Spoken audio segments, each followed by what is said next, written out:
Welcome back to Mystical Sisterhood. This is your host, Maureen Spielman, and today I'm sitting down with Jana Wilson. And I told you more about her in the brief intro, but a big welcome to you today. Jana came to me when her book, Wise Little One, Learning to Love and Listen to My Inner Child, was brought to my attention. And I have studied inner child in my soul care coaching, and I did not have an episode on it yet, Jana. And so I know that there's a lot to share here today about your journey, but I think inner child is going to be sort of a focal point, and some listeners are going to have a background with what is the inner child, and some will not. So I just first and foremost want to say a big thank you and welcome for being here. Thank you so much, Maureen, for having me. Yeah. So, I always say about Mystical Sisterhood that the interviews are with intuitives, healers, and other courageous women. And it sounds like you check a lot of those boxes. And, we can start anywhere today. But, maybe a good opening point is, how did you even come to write this book, Wise Little One? Well, it certainly, took a long time to even have the courage. I had the idea about probably around when I was around 27, 28. I started to think like I was a voracious reader. I would love to write a memoir. And there were so many memoirs that had touched me. One in particular was The Glass Castle by Jeanette Walls, and any memoirs that I read of people overcoming trauma. I certainly had my share of it as a child, and it's what, got me on this path. I'm going to be 58 years old in a couple of months, 58 years young, fighting it all the way. So, and staying in touch with the inner child keeps you young, because the inner child lives, children live in a sense of wonder. And so people are like, how do you look so good? I'm like, well, I've got a little child that I nurture all the time. I love that. It's so true. And thanks for sharing that from the journey of the point when the idea was seeded for the book in your 20s. But I know that, when I read Wise Little One and just about your background, that you had gone through trauma when you were young. And so much of that experience, however it unfolds for an individual, is confusing to the young child and very hard to make sense of. And, had you felt those ways in your life, or, just knowing that there was some out of alignment even when you were a young girl? Yeah, I did. I mean, their adverse childhood experience, there's a test and there's 10 questions, and I answer yes to all 10. So I was diagnosed with CPTSD, which is complex post-traumatic. It's, when you're just daily being, onslaught of trauma. I lived in a war zone my mother had mental illness. My dad was an alcoholic and a womanizer. He was very violent. And so I went through a lot, but the gift of it was at a fairly young age, because I had these two emotionally unintelligent, chaotic parents. I began to find an inner resource, because I couldn't go to them for safety and security. So I really developed a strong connection to spirit. I grew up in the South and the Bible Belt. So, we went to church a lot, or I'd get on a church bus, Sunday school bus, and go to church. Not that my parents went, and it was important to me. And I developed a really strong spiritual practice, really, even as a child, being in nature, listening, being quiet. I was an introvert. I read a lot of books, Pippi Longstocking. I loved adventure books, and I loved climbing trees. I had one big brother, and he was my protector. He took the brunt of my dad's violence. And so when, I knew, I started writing the book, like I said, in my late 20s, and I just had a file on my computer that I just kept adding to it. And then in 2012, I ended my marriage with my ex-husband, and I went through a really dark night of the soul for a few years. And I revisited inner child work, and I found a teacher. And because I'd done some in the 90s with John Bradshaw, you familiar with him? He wrote, I'm not. No. so John was a PhD from Houston, and he did a lot of PBS specials, and where they're gaining, getting money and donations. And he would come on and talk about shame and family of origin, and he introduced inner child. And I'd never heard this. So I'm in my early 20s. I'm a single mom, really struggling in survival still, but very aware I wanted to break the cycle for my daughter. So getting pregnant at a young age at 22 woke me up to saying, okay, I don't want to repeat what my parents did. And that's pretty much what I was doing. I was just repeating, all the conditioning. And so that set me on a path of, I found Unity Church. I left traditional fundamentalist Christianity. It wasn't working for me anymore. I felt the legalism and the dogma was very constrictive, and so I found a path, and I started to learn about false beliefs at Unity Church. I learned how to meditate. I started reading like Marianne Williamson's book, Return to Love. I started going to Course in Miracle classes. I started studying metaphysics, spirituality.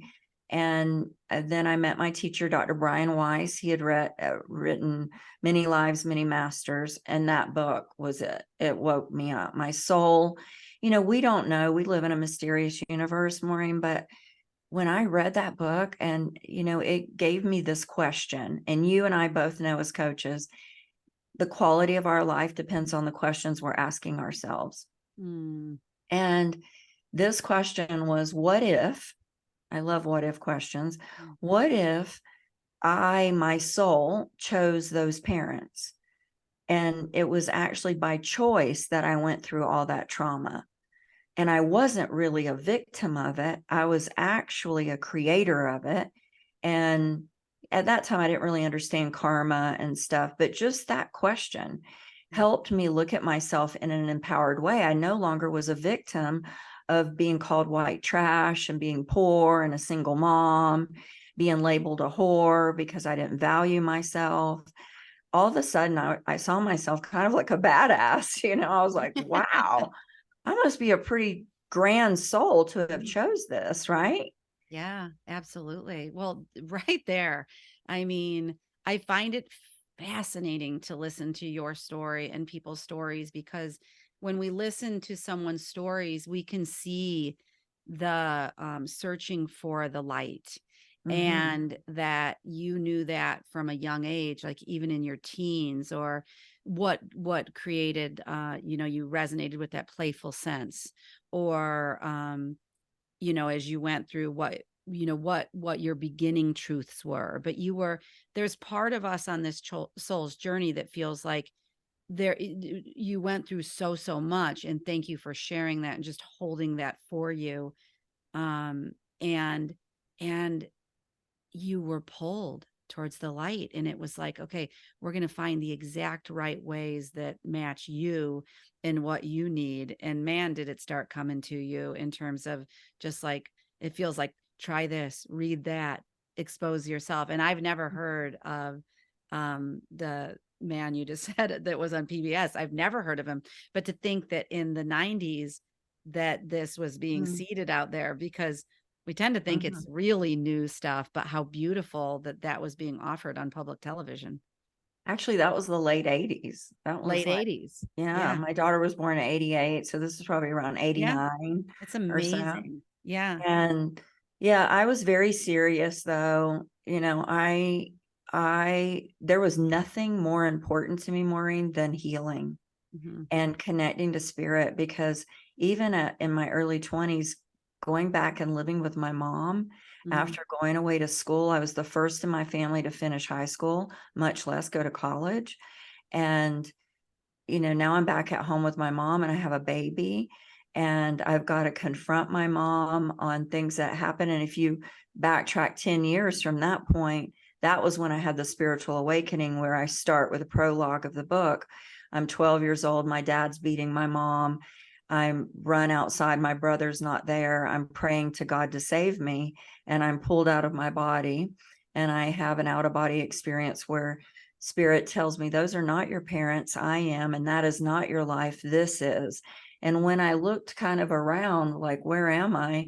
It was like I was in part of the cosmos. And this peace that passes all understanding flooded my body. And I was back in my body. And then I knew everything changed. Yeah. It gave me my voice. Up until then, I was just a nervous wreck. My shoulders were up to my ears, and I wring my hands all the time. And I would have been diagnosed with attention deficit disorder or hyperactivity. I was a mess, but after that, no more. I call it my dragon slayer got birthed. Mm-hmm. So it was the part of me that was very strong, that could stand up to my mom and father and Mm-hmm. speak truth and call them out on what they were doing. And I for the first time, I got hit by my dad when I did that at 12, Mm-hmm. but that was the only time. And when he hit me, that was enough for my mom. Up until that point, she kept letting him come back. But once he hit me, it was like something switched for her. Yeah. It was okay for him to hit her and my brother, but once he hit me, something switched. So everything changed from that point. That spiritual awakening, I believe, is what led me to be the teacher I am today. It's like it seeded in me like something that was thirsty. And I knew someone out there knew. I believe it's some remembrance from past life, that my soul came here to do this work. I've got to get, probably having my daughter was the Yeah. catalyst, because I could do for her what I wasn't doing for myself, Mm-hmm. which was to provide stability, Yeah. start the healing work, find a therapist, Mm-hmm. really start on the journey. Oh yeah, because it feels like it was so much of a solo journey before then. Like you had your brother and maybe your mom in certain senses, but just like we can feel so alone. So that when we begin to pull in, like, okay, what can support me here? And it sounds like in the beginning it was your own practices that did that. I think it was my grandmother. I certainly talk about her a lot. She was my resource for stability and safety. She Wow. was the one there for me. My mom, because she struggled with mental illness, the only time that she was really stable, interestingly enough, was when she came out of the mental institutions, that she would get, she would be put in an institution because she would attempt suicide. She would slit her wrist, and I would find her as a child. And I would tell her, when I grow up, mommy, I'll take care of you. And Mm-hmm. so I was being, I was the parent, right? Yeah. I was parenting her. Yeah. So it was a lot, of heaviness for a little girl. So once I got on this path, the inner child work helped me find my innocence, my, levity, my Mm-hmm. lightness of being, where I Yeah. could connect back to that, and Yeah. also parent my daughter not so Mhm. seriously, have fun, be silly. Yeah. Yeah. I love that intentionality that was growing from within you to offer something different to your daughter. You just knew that you did not want to repeat those patterns. I hear that. Like, so when you started to become interested in inner child work, you had heard about it, you had kind of, it was in your listenings or your readings, but when did it become really a factor in your life for a way to relate to your experiences? And, I guess even a backup question to that is, how do you define inner child? Just to begin there. Yeah, so the inner child is our feeling self. So when we're little, birth to 7, that's the developmental years that we're conditioned. And so during that time, it's fair to say that the lens we view life through is through emotion. Now, some people become emotional addicts. So even as adults, they still view, they're adult children. We see that with road rage or drama queens, or, people who are addicted to emotion. And at some level, I think we all are, at some point. To some, it's just some default mechanism that we're afraid. So instead of feeling the fear, we go to anger. You know, there's all different, we have to really meet ourselves in a Yeah. deep way Mm-hmm. to stay on top of that. But yeah, the inner child is our feeling self. And so for me, and I talk about this in the book, was, you know, when mom was pregnant with me, so that was precognitive trauma, preconscious trauma. So they say before the age of 2 that we have no memory, but we're sentient beings, we're feelers. Yeah. So here I am in my mother's womb, she's being beaten, she's clinically depressed, she's probably taking Valium, she's, you know, I'm taking a steady diet as I'm growing a fetus of cortisol and all, you know, noradrenaline, all the chemicals of stress. And I'm born into this world that way. Yeah. I was born breech with a cord wrapped around. When I did my hypnotherapy training, I saw that I did that, Mm-hmm. that as, you know, I didn't want to be born, you know, who would want to be born into what I was going to be born in, hearing screaming and wailing and being Yeah. punched. And So so, yeah. So even then, I feel like your nervous system is already on high alert. You're saying yeah. from that release of the cortisol and the adrenaline. And yeah, thanks for, just pointing that out, that can occur within the womb too.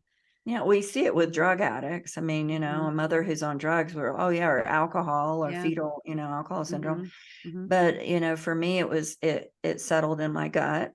Mhm. And so as a child, I had a lot of, GI problems and, Yep. irritable bowel as I grew up. And, I still deal with keeping my gut biome healthy. And, the body keeps score. So all that trauma gets held in our body. And even at my age, I still have layers of healing, right? We Absolutely. don't Yeah. arrive somewhere healed.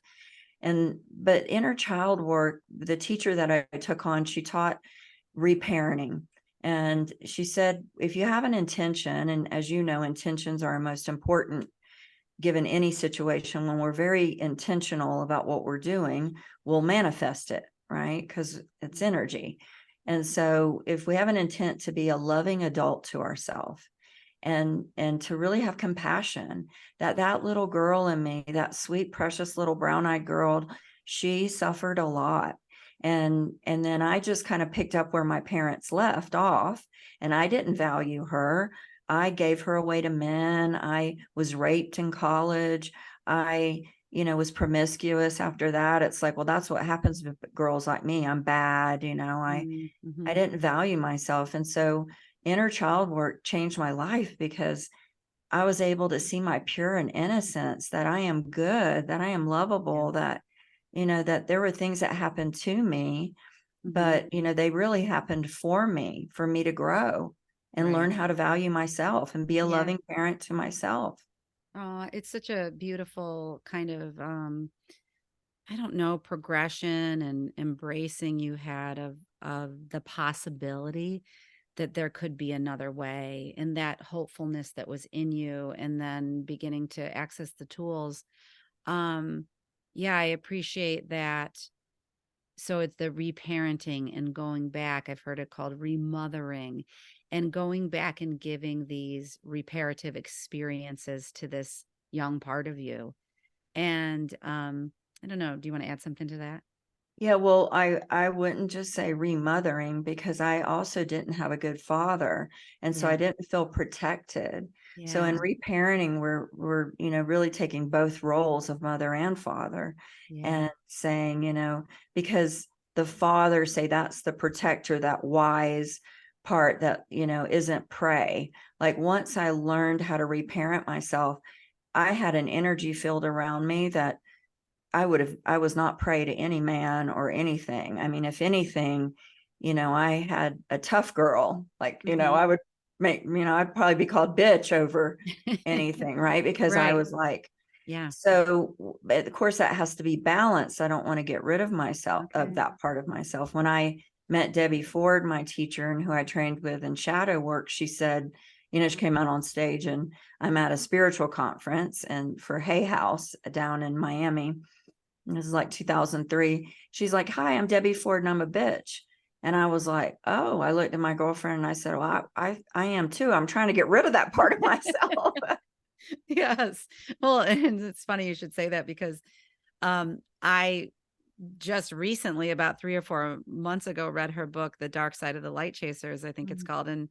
And because my studies hadn't been in, shadow work, and I don't know how much you use that in Mhm. your own coaching, but I found it very valuable for the parts of me that I was hiding away and got hidden away when I was really young. And I think someone suggested shadow to me many, many years ago when I was in a circle. And if she's listening, she'll know who she was. And again, like, I had no way. I'm like, shadow, I'm naming the most or the least vulnerable things, right, as my Mhm. shadow, because I couldn't go there yet. But yeah. Yeah, so that's a main part of the emotional healing system that I founded, because I have my master's, in shadow work with Debbie at JFK University, integral psychology. Hmm. And as a yogi, also, these were being taught 5,000 years ago in the Yeah. Vedas. There's a term called Tattvam Asi. I see the other in myself and myself in the other. Hmm. So all Carl Jung, the Swiss psychologist who coined shadow, was teaching us is that other people mirror what we can't see in ourselves. Hmm. It's the mirror of relationship. And so Debbie, I think helped simplify it Yeah. in the 4 Hmm. steps. And her steps were, when you're triggered, you're either affected or informed. If you're affected, it means there's an emotional trigger. It could be positive. A lot of our shadows that are harder to embrace are the light ones, Yeah. right? Right. Like for me, pure and innocent. Oh, I can't embrace that. Like I'm dirty and Hmm. disgusting and damaged. And I've been raped and, ugly. I've done ugly things. And it was very hard for me to accept my purity and my Oh, innocence. wow. Such a good example of that. Thank you. Yeah. Hmm. Yeah. And so when you're either affected or informed, if you're informed, it's just information. You and I have lunch. The waiter is careless, forgets things. Maybe you have a core shadow wound of I'm invisible. And then him not, tending to you triggers you, that wound of I'm invisible. So there's a disproportionate reaction to the seemingly, benign, innocent encounter with a waiter.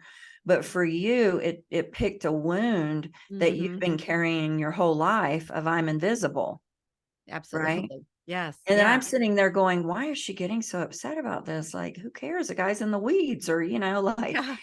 right? You've seen those situations where we're experiencing the same thing and someone else will have a reaction and you're kind of that Hmm. shadow, right? And so Hmm. they're mirroring something. So the first step is, what kind of person would do that? Well, somebody who's unconscious, maybe, but really, if you turn it on yourself, it's I'm invisible. He's Yeah. mirroring to me, I'm not seen. And so Absolutely. then Yeah. you own it. I Hmm. see that I don't speak up. I don't advocate for myself. I play the role of invisible a lot. Yeah. Yeah. And then And that, you, well, yeah, I was going to say that mirror, that awareness, and that, again, the willingness to go there, because at mhm. first that can feel very serious to a person, right? Like, whoa, whoa, that might be offensive even to yourself to consider that you might be things that, you're disowning, let's say. But, just over time, I've learned to become much lighter with myself. Like, you can watch yourself, have reactions to things, and the more you go back and do the reparenting, they begin to diffuse and just kind of lose their charge, that emotional charge. I mean, saying, in what you're saying about, it might feel confrontational to somebody listen, the highest form of, Krishnamurti said this, the highest form of human intelligence is self-inquiry without Hmm. judgment. So Hmm. if someone can't look within and take responsibility, they're not ready to do deeper healing work. Yeah. Because the first step is saying, I am responsible for my life. I am not a victim, Yeah. right? Yeah. I'm 100% responsible for the results I'm creating, for my emotional state. I Hmm. never, ever, I mean, when I work with people, clients, I tell them, once you understand this work, you'll never say you made me feel. Hmm. Hmm. Because other people, yes, they can hurt you. Yeah. Yes, they can say mean things, be intentionally mean, and that's heartbreak and heartache. But as long as you don't create a story, you won't suffer, because we're helpless over others. So, the shadow work is a great place to enter into the inner child work. So, Yeah. in what I would teach is you identify it, like I said, you own it. I am that. Maybe I've been that way in the past, present, future, or I'm that way to myself. Right. Mhm. And then the second is embrace it. Embracing it's where we step into inner child work. Now, Debbie didn't teach it this way. So this was an evolution of my own journey and my own process. She taught subpersonality work, and that was very convoluted to me. It felt like, my God, I have like 50 different personalities. There's bitchy Bertha and condescending Connie. And, Yes. I threw away that at teaching. I don't teach that. I just say, relate with it like a child. Mhm. Right? There's a reason why this little 6-year-old part of you is Yeah. being condescending, or Mm. being, or and connect with that part of you, listen to them. And then I teach a 4-step process of how to reparent the I love child. that. Yeah. It's so beautiful. It's such a and do you in your work and with your clients, depending on whatever their painful place is coming, then bringing them back into like in a meditation or how is it that they access their inner child? That's a great question. So the first step is, you set an intention to understand the feeling. So that's step one. So, okay, I'm feeling, say, anxious, we'll use. Okay, I'm feeling anxious. Where do I feel it in my body? I'll kind of tune into my body. My stomach's getting upset. Maybe I'll place my hand on my stomach. I'll close my eyes. And then this is psychospirituality. I'll connect to spirit. Father, Mother, God, please come in and help me deal with this emotion of anxiety. I need your support. Healthy, loving adults are emissaries to the divine. They're Mhm. connectors, they're ambassadors. When we're a healthy, loving adult, we realize we can't do it alone. Yeah. Yeah. It's spirit Mhm. doing it through us. We are the vessel, as you said at the beginning of the call. And so we connect with spirit. We have an intention. I want to understand my feelings. Then I imagine little Jana steps in and I say, step two. So, how are you feeling? I'm feeling anxious. Well, what am I saying or doing to you that's causing you to feel anxious? Or what's happening outside of us that's reminding you of something that's causing you to be I love anxious? that. Okay. So you're linking the present day reaction or trigger to that little girl and how she feels at that moment. Right. Or it could be Mhm. something I'm repeating to her, like, say I'm worried about money. Maybe my mind's been really fixated on, worry and fear. So she's feeling anxious. Then all of a Right. sudden I'm feeling anxious and I'm like, what's going on? Why am I anxious? And she's like, well, you're telling me we're not going to have enough money. You're Mm. telling me, say I'm single, that I'm never going to meet anybody and we're going to be alone forever. And then Mhm. she's feeling anxious. And then if you're not tapped into that, you're the one creating that. You go to the Mhm. doctor and they give you Lexapro or Xanax, or, go take a pill Mhm. instead of really being with the emotion. Or you drink or you shop or you do Yeah. something, right, to check out. Yeah. And it's that softness and that compassion and that everything that, a little one deserves, they're so Yeah. worthy of. And, it can get off track for so many parents bringing up their kids and that's all that child wants and needs along with the guidance. And so how beautiful. I think it's such a beautiful offering to allow yourself to believe that reparenting, but then to truly experience it begins to that compassion just goes within and has that healing quality to it. How do you describe that?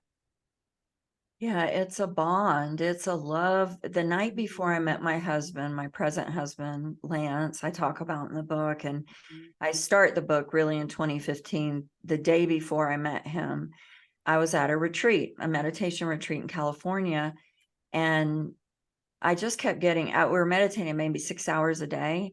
When I would come out of meditation, I would hear leave, and I fought it for, the first day and a half. And finally, I listened and left. I was, fighting like, I've spent a lot of money. I don't want to leave. Why? I'm enjoying this. And finally, I left and I went to have dinner that night. I was in Carmel, California, and I went to have dinner. And it was like I saw little Jana across the table. I was looking around the restaurant I'm 49 years old. Of course, I was internally terrorizing myself. I'm going to be alone like my mother. And all these people, what do they have that I don't have? Now, Mhm. if I say that, my emotional self, little Jana's listening, and she's like, oh God, we're going to be alone. Nobody loves us. Like, so I immediately felt it because I had been Mm, meditating so much. I was very aware. So I immediately brought my attention back into the present. And it was like I saw her, Maureen, sitting across the table. yeah. It was the most beautiful experience. And it was like she wanted to show me something. And all of a sudden, I felt like I was in her body watching my life, like a flash of my whole life. And she showed me, like, look where we came from Yeah. and where we are today.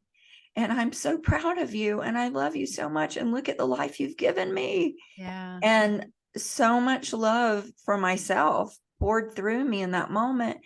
And there's no love greater. I mean, I feel like a Whitney Houston, the greatest love of all is happening to me, but it is the greatest love, because Yeah. when you truly can see all that you've been through and have compassion for yourself and forgiveness for yourself for the choices you made out of times when you were hurt, or Yeah. and there's a bond that gets created that no one can break. You go out in the world and you always feel at home. Yeah.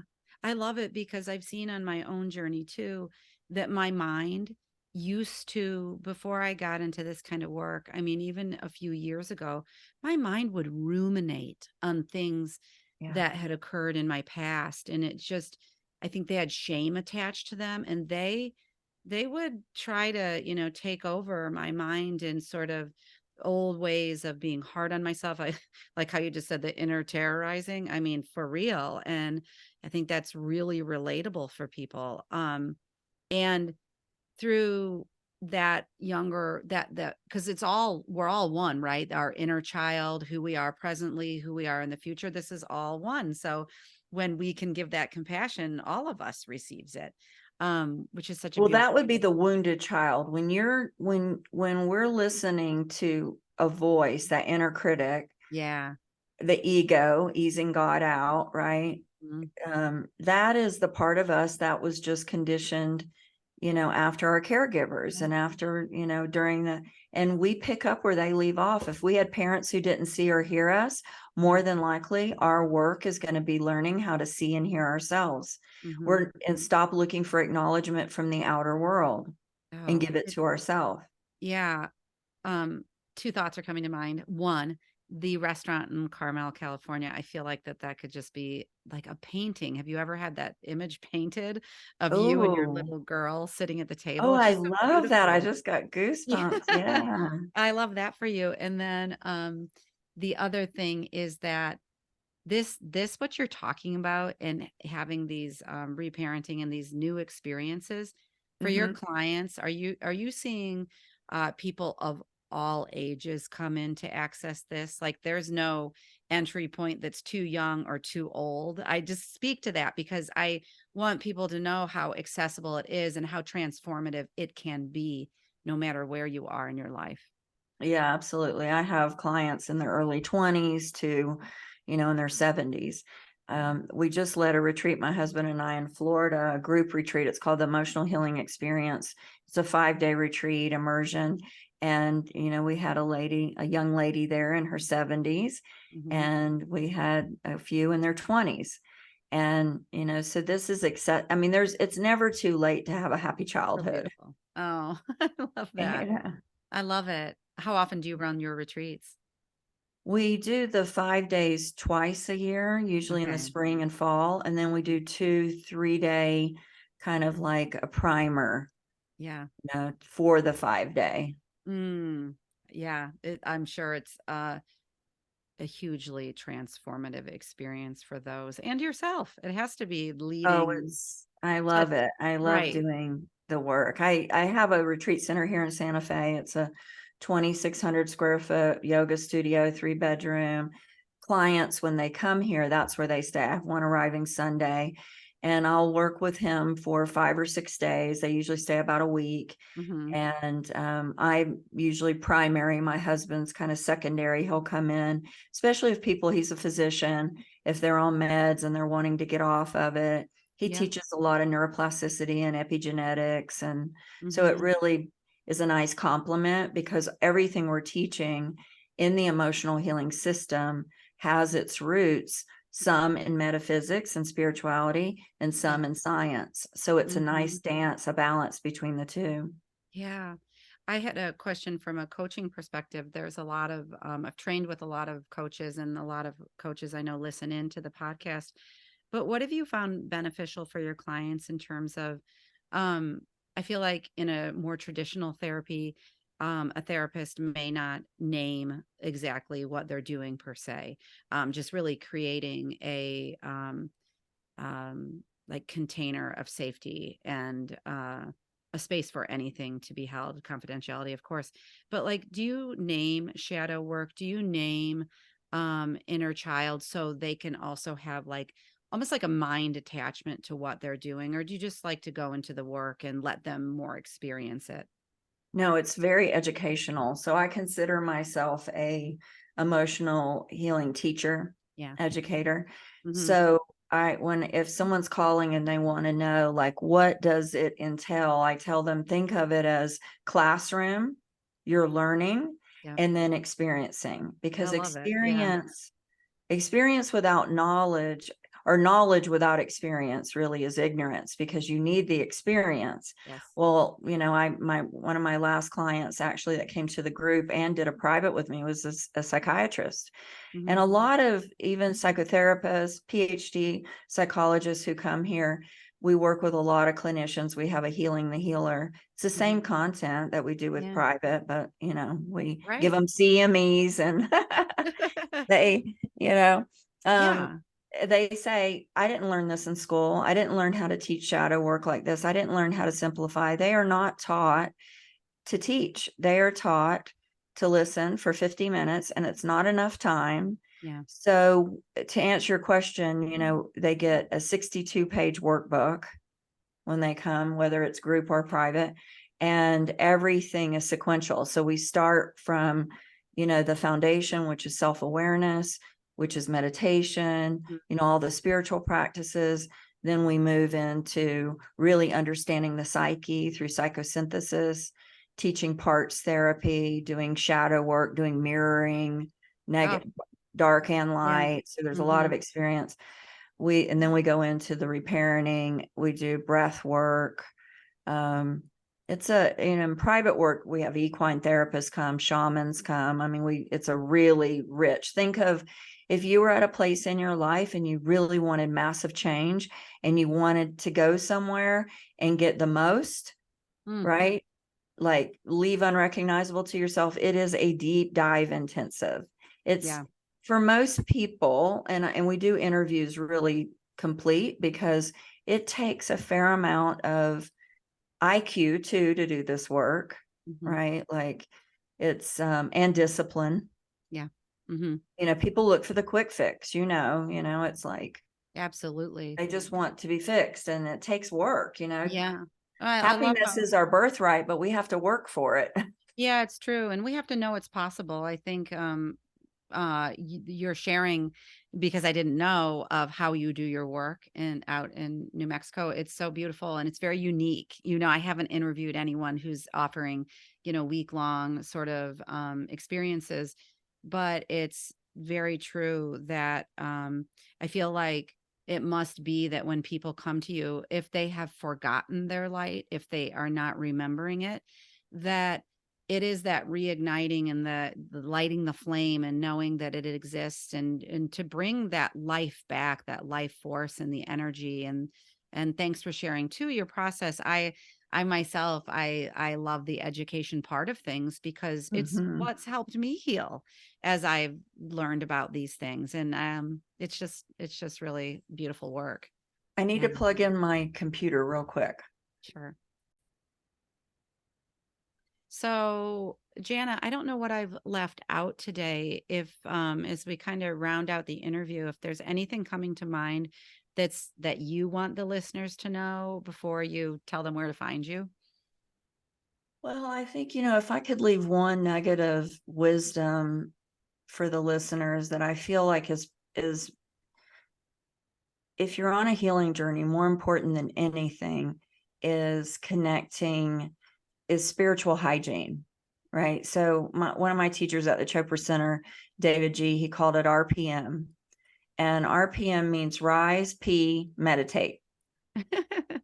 And a lot of people have, that especially that aren't meditators, obviously, or that have tried, listened to, guided meditation or something. They say they can't meditate, or they believe the point of the practice is to quiet the mind, Mhm. right? And that's a myth. Actually, the point of meditating is to be aware of when you're lost in thought. Oh. Mhm. Because if you're aware, awareness is the greatest agent for change. So if you're aware that you're lost in thought, then that becomes a superpower because you have free will. Mm. Most people think, oh, I have free will. The creator endowed me with free will. But if you're a bundle of reactions from the past, you're just conditioning, reactionary response. When you meditate every morning before you do anything, it Mm. sets a tone for the day for you to go about your day. The meditation may be turbulent, the thoughts might be coming and going the whole time, but you do it. You discipline yourself to sit there in stillness, in silence. And, I teach mantra base for someone listening that's never meditated. A great mantra is so hum. So you Mhm. just keep introducing so hum. It means I am Mhm. into your thought process while you're sitting there. And anytime the mind gets lost in thought, you just keep coming back to so hum. You learn to surf Yeah. thoughts, right? They rise, they collapse, they rise, they collapse. That's a superpower because now as you go about your day, you're going to catch yourself washing dishes, talking to your spouse, not listening somewhere else. And then you're back online. Yeah. I So you love keep that. going offline, online, and you get stronger. You build that muscle. And Mhm. the more online you are, the more present you are for your life, the more intentional you can be, Yeah. the more happy you are, because it's more important than anything. It's the foundation of this emotional healing system that I put together. I definitely didn't create. It's Yeah, that's from beautiful though. It's a beautiful alchemy of different ways of being with ourselves. And that's a great tip that you just gave. Yeah. If someone were maybe at the beginning of a current road they were traveling, and I don't know, I'm thinking of like one knew that they needed some support but weren't to the point where they were ready to ask for it. Is there anything that you would say to them, or anything that you would offer? Yeah. I mean, we get clear about what we want in life through contrast. So I always ask people, how do we know it's daylight? And they'll say, because the sun's out. And I'm like, no, actually, it's daylight because you've experienced darkness. And so if you're in a dark place in your life or you're experiencing anything that you don't want, don't curse yourself. Don't feel like, woe is me. Don't feel like, the universe doesn't have your back and everything's against you. It's just happening to help you go to your next level. Mm. So what I would say is, yeah, once you get sick and tired of being sick and tired, or, Mm. the definition of sanity, keep doing the same thing, expecting different results. At some point, there's a choice and you Yeah, say, I know I got to do something different. yeah, yeah, yeah. We're afraid of the unknown. Humans don't like the unknown. Right. And it's a thing that scares us the most. It's why death scares people so much, because it's the great unknown. But if we can learn to fall in love with the unknown, Hmm. realize that that's where we create, because the known is the past. It's the prison. It's already happened.